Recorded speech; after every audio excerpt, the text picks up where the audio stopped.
其實咧，我哋自己即係外展隊嘅接觸嗰啲年青人嚟睇咧，其實我哋覺得係多咗人食嘅，即係呢樣嘢係越嚟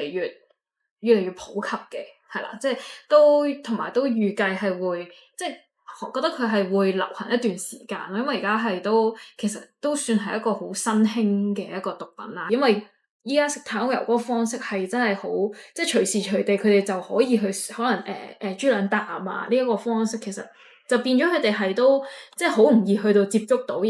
嗰個吸食嗰個門檻相對上亦都冇咁高啦咁樣，咁所以其實係都我哋都睇到係真係越嚟越多嘅年青人會去接觸嘅，咁而個年齡嗰方面咧係都越嚟越後生係有嘅，我哋接觸嘅年輕人入邊都有初中都有啦，去到高中都有啦，咁樣嘅係啦，可能都真係講緊15分鐘、20分鐘嘅事。我哋就係見到佢食電子煙咯，就喺度食電子煙，但係就唔知點解個人係特別掠，反應好慢，跟住好掠啦，跟住坐嘅時候又係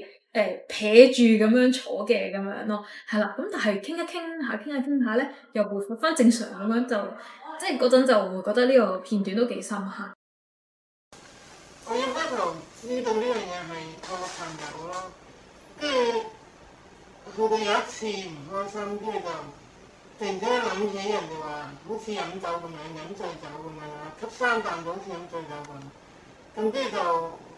湊個朋友嗌咗啦，跟住就試咗，跟住嗰下超放鬆，即係個腦空白嘅，唔使諗嘢，咩都冇諗。跟住暈陀陀咯，食完之後，當你冇食嘅時候，你會好攰咯，成個即係冇精神嘅，譬如翻工你都係冇精神，跟住你做到喺嘢你會個腦空白咗，突然間諗唔到嘢。咁最後咧咩原因咧令到你咧就係最終唔食呢一個嘅太空油咧？因為一嚟金錢狀況啦，二嚟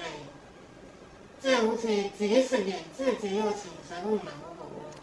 跟住同埋好攰咯，跟住翻工又射咗波咁樣。所以你想改變啦？係啦。即係唔想再係日日匿喺屋企啊，跟住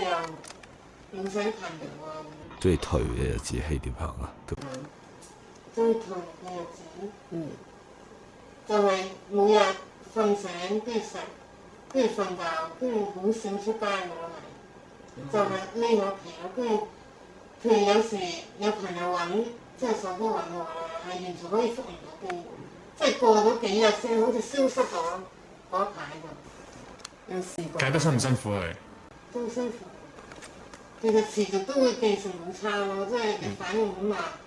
有時會撈唔到機咯。就係會好唔舒服咯，好燥底咯，都係好想食咯。但係當你又諗翻，如果你再食，就會又翻唔到工啊，跟住同所有人啲關係又好似疏遠咗，就唔想，即係都係自己同自己講。咁樣維持咗幾耐？1個月咯。咁你對於嗱嗰啲又而家喺度諗緊，我都想食呢個太空油，或者而家喺度食緊嘅嗰啲青少年啦，你想對佢哋講啲乜嘢咧？千祈唔好試咯，一試咗翻唔到轉頭，真係。同埋要戒嘅話真係好難，要戒。